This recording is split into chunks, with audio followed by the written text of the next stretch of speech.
Hello, everybody. Welcome back to the NBA Front Office YouTube channel. We're going to talk a little Clippers, a little bit of Kawhi Leonard today. Could he be leaving Los Angeles, as well as a few other little news bits here and there before we dive into everything. First, a big thank you to everybody. We appreciate all of the kind words that we've been receiving down in the comments section.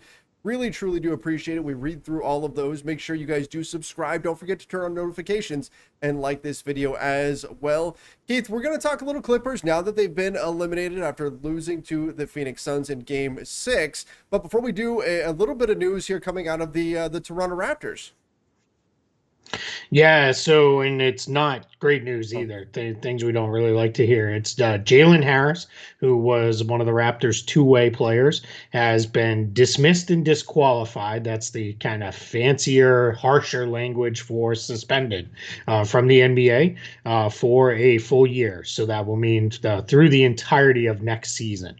He will be ineligible to sign and play in the NBA. Two-way player, as I said, he was coming off his contract here shortly in another about month or so when the league year wraps up. Again, remember this league year. Normally this would be free agency day, right? July 1st, and we're not there today. So about a month later this year is when everything's happening. So that's when he would have been a free agent. Toronto could have made him a restricted free agent. Clearly that will not happen now moving forward. So had he been under contract, what would have happened is his contract would have been ruled null and void by the NBA, would have completely come off the books. And this is not a got caught with marijuana suspension or anything like that. This is a this is a serious thing. To get to this level, it's usually either means you were found distributing drugs of abuse, or you were found in possession of drugs of abuse. So let's first and foremost, let's hope Jalen Harris gets the help he needs to get his life and career back on track. Young player, first year player. And how it usually works is it's if a player is 2 years in, the suspension goes in for a longer duration, but a 1 year player gets a 1 year suspension. So that's where Harris is at, dismissed and disqualified. So you will not hear him signing this first player since Tyreek Evans to undergo this situation. Evans, as it so is, coming off his 2 years being dismissed and disqualified, he will be on with the team next season and would be able to come back. So, not the best news. Not news we really want to cover. Let's hope this is the only time we ever have to cover something like this year. And and again, all the best to Jalen Harris as he hopefully can get the help he needs in his life. Yeah, that's first and foremost. He did make contributions for the Raptors down the stretch there. Towards the end of the season, we saw a bit of him. So hopefully it's something where he can get things back on track and get back into the league. But again, first and foremost, got to take care of himself. That being said, the Clippers are now at home. They're out of the NBA playoffs, and that immediately turns people towards, first, Kawhi Leonard could be a free agent. So let's talk a little bit about that.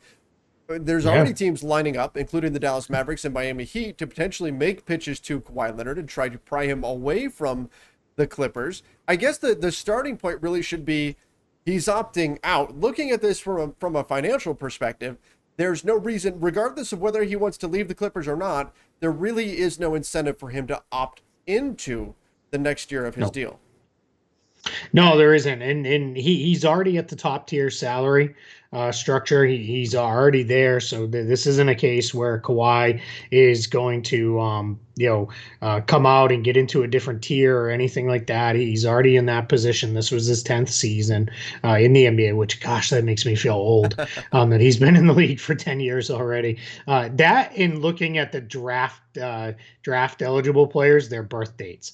If you want to feel old, you're around Trevor and I's age, go take a look at that, or maybe don't if you don't. Don't do that. Do not do that. Yeah. But yeah, so Kawhi's going to opt out. $36 million is what his player option is for next year. He'll opt out. My guess is we may see him do the short-term thing, kind of what LeBron did his last little bit with the Cavs, where it's one way it makes you a little more money because you can opt out every year and sign for the bigger amount. Potentially, if the cap rises enough. If not, then you may be better off signing for the 8% raises you could get off your deal. The other thing though that's interesting is Kawhi is only early bird eligible with the Clippers rather, so they can't even give him the full 5 year 8% raises maximum salary. They can't give him that, so that also kind of makes it more likely that he's gonna take a shorter term deal with the Clippers. But reason why I said that initially is that kind of keeps the pressure on the organization Yes. of, hey, keep adding guys. We want to keep winning, and if you don't, I have that flexibility to leave. So my guess on this is he opts out, resigns with the Clippers, probably on a 1+1 or a 2+1, and kind of continues to allow himself the flexibility to decide what he wants to do. And I promise I'll let you chime in here in a second. One last thought on it is anybody who tells you right now Kawhi Leonard is doing X, They don't don't buy know. it, because it doesn't. We're gonna start seeing all this stuff floating around. Kawhi's interested in this team and this team, and Kawhi's gonna go play overseas for a year, and all this stuff. I would not take anything off the table, but certainly I would not say anybody knows, because this guy just doesn't talk to anybody. We'll know when it's done and he's ready for people to know. If you remember, as certainly I do, the offseason where it was a 3-team race between the Lakers, the Clippers, and the Raptors for Kawhi Leonard's services. Yeah, no one knows really what Kawhi Leonard is doing. But like you mentioned, Keith, I do think a 1+1 makes the most sense for him, because then after 1 year, he opts out. That extra year protects him in the event of catastrophic injury, but he opts out after Yeah. 1 year, assuming he's healthy and good to go.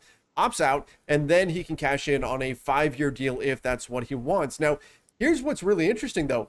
If he decides, you know what, I'm dealing with an injury right now, I want to lock up as many years as I possibly can, because of the bird right situation that you mentioned, the difference between what the Clippers can offer and what an opposing team can offer is not that big right now.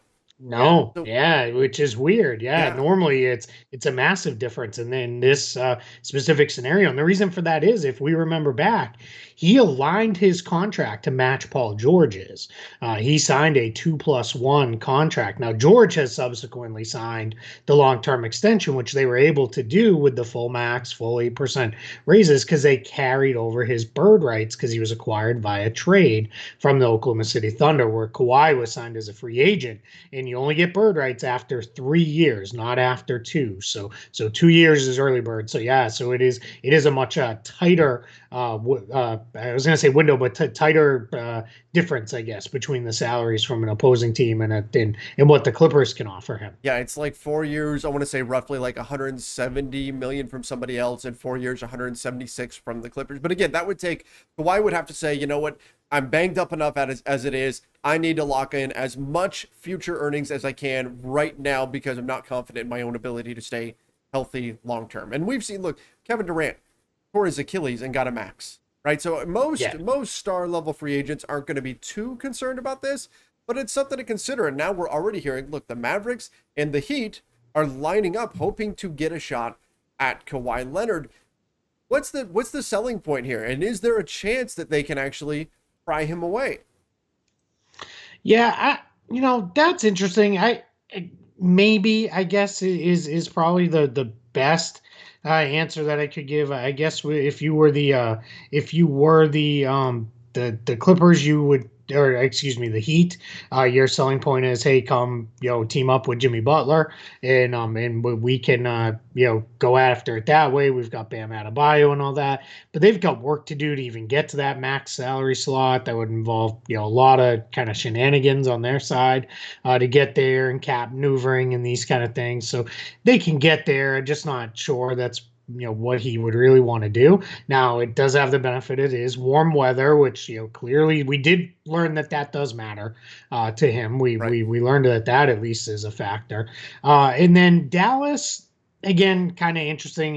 Warmish weather, I guess, Mhm. is the best way to put it. Most of the year, not quite as warm as LA is, or Miami, of course. But I think it becomes, with Dallas, you'd really have to sell him on, come here and be the 1A to Luca, and between the two of you, we're gonna go to greatness together.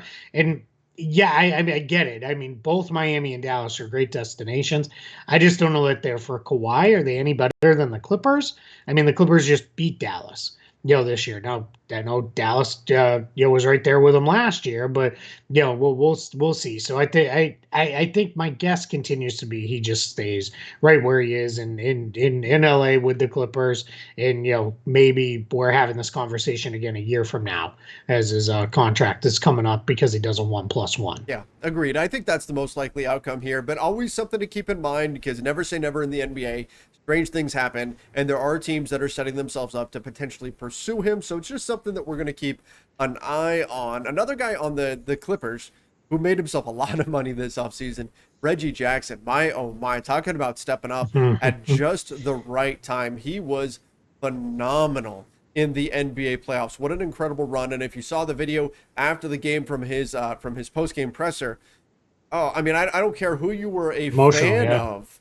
Like I was pulling for the Phoenix Suns because of course, right? I was pulling for the Phoenix Suns to win this series, but even I felt for Reggie Jackson and just the emotion that he showed after the game and the appreciation for the Clippers organization and what everything meant to him in terms of helping to revive his career.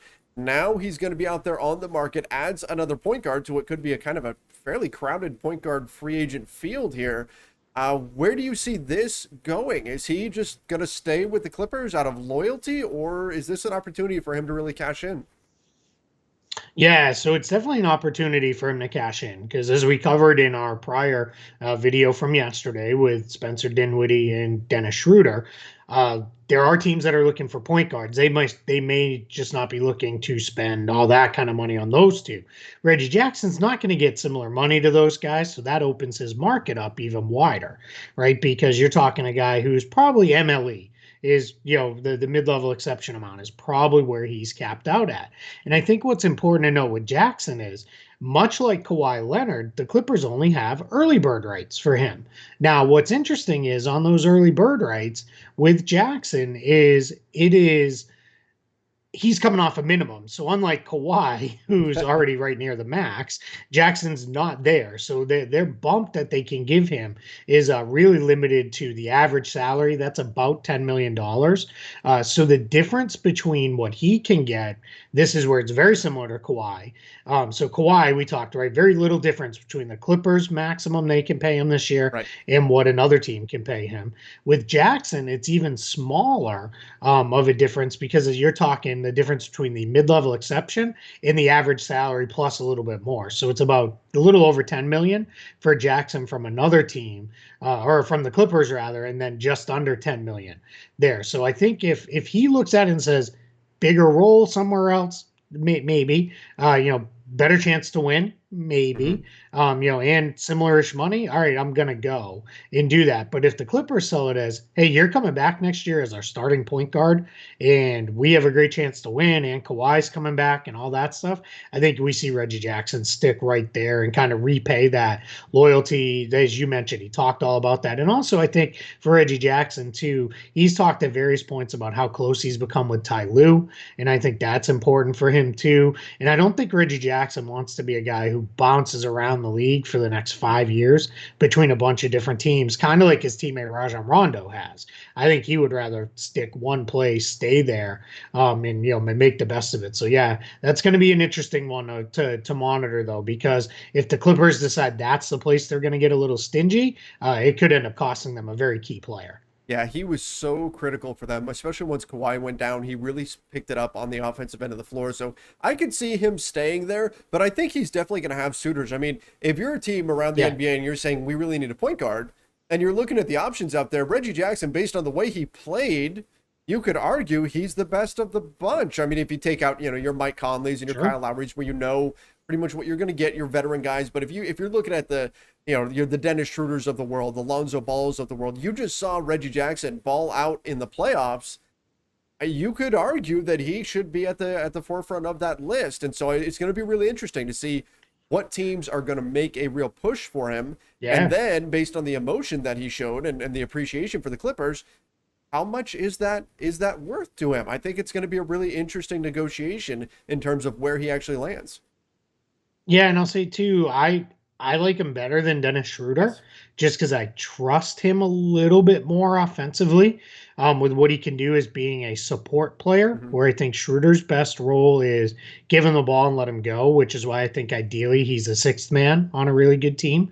I think Schroeder's value becomes kind of neutered if you're putting him next to LeBron James, because you're asking him play off the ball a lot more and those kind of things, where I think he's a better guy who get the ball in his hands and let him go, where I think Jackson really this year greatly figured out this is how I can play next to Kawhi and PG, and I can do my thing there. So I think that's big.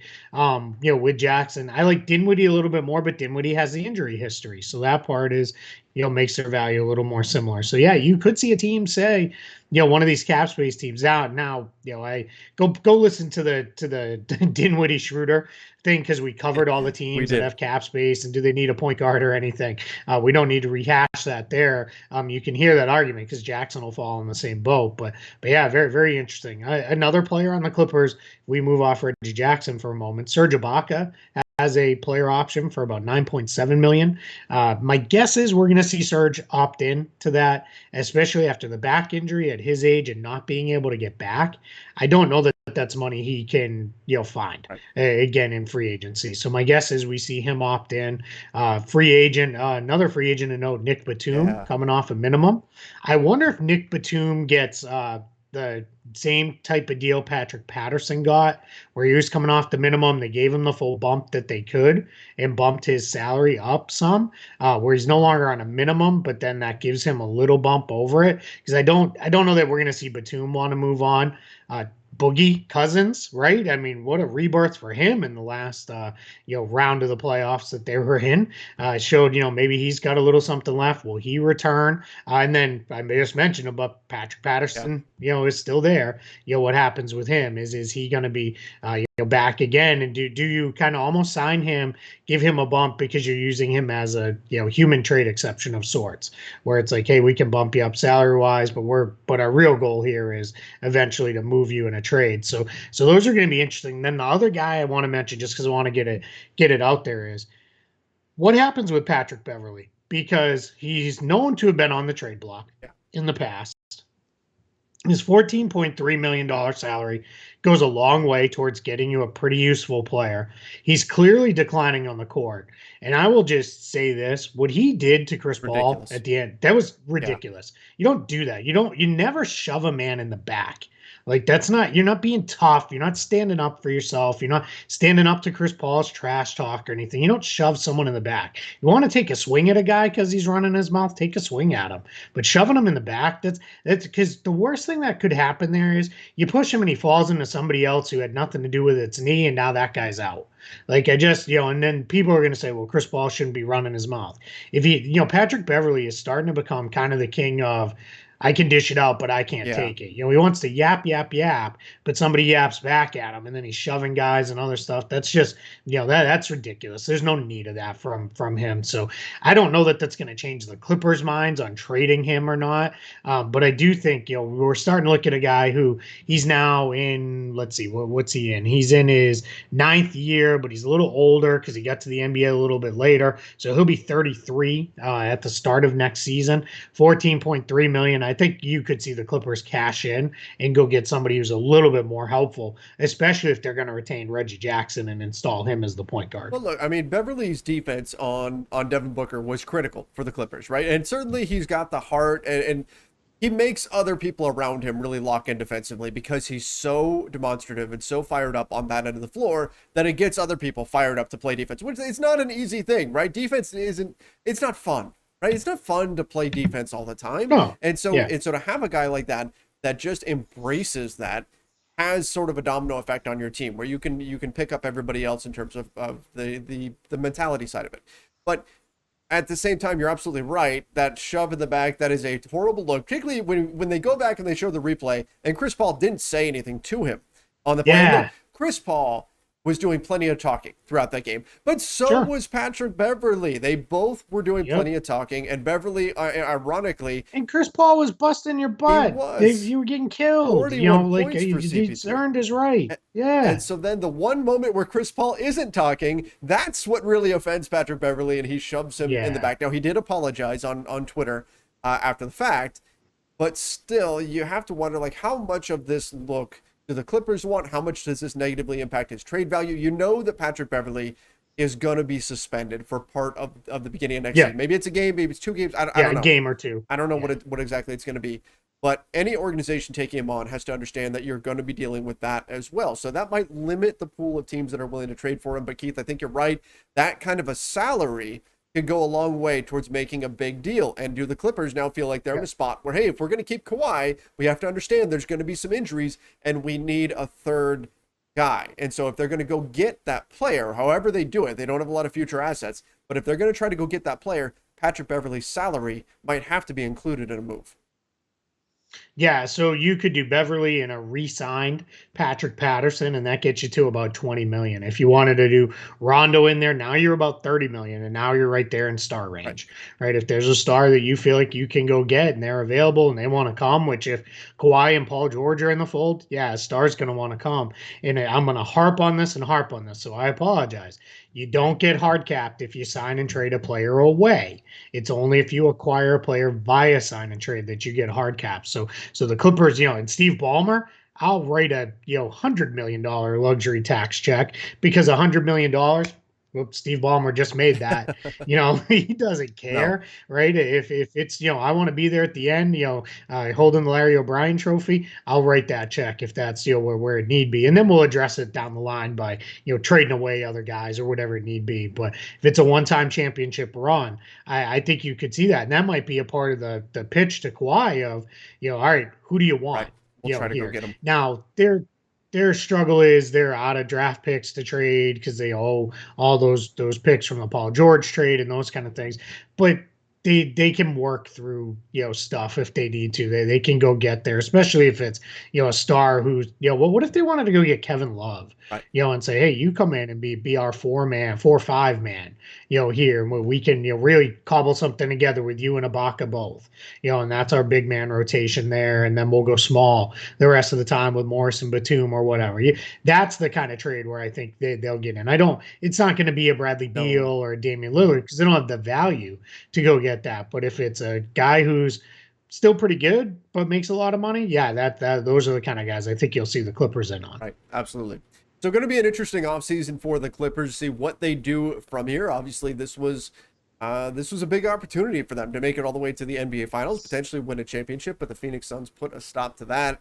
So how they bounce back, it's gonna be a busy offseason for them. They've got a lot of decisions to make here, and that starts with Kawhi Leonard and what it is that he wants to do with his free agency. Going to be really cool to keep an eye on that one. Keith, anything else to put a bow on the Clippers? I don't think so. I think that was a lot. Good for them for showing resilience and toughness to even get it as far as they did. I think we all at various points wrote them off the last 2 seasons, and there they were, in the Western Conference Finals, at least with a puncher's chance to force a Game 7. That's that's big, and that bodes well for Ty Lue as well. Really good first year for him at the helm there, and they can kind of go into this thing saying, much like 4 or 5 other teams, if we were healthy, we might have been there this year. And I think that makes for overall, this is another point I'm probably going to beat into the ground over and over again. That makes for a really interesting offseason because I think we've got a whole lot of teams who feel like we're right there. This is as wide open as it's been. We're a move or two away. And I think that's great, for the NBA because you have a whole bunch of teams that I think may be really trying to load up and go for it. And we've got just enough teams that are not quite there and maybe starting to look in different directions that I think it really puts us in a fun place. Summer of the trade coming up. Here we go, guys. And we're going to be right here breaking it all down on the NBA Front Office YouTube channel. Make sure you do subscribe, turn on those notifications. Don't forget to like this video as well. Till next time, everybody. See ya and stay safe.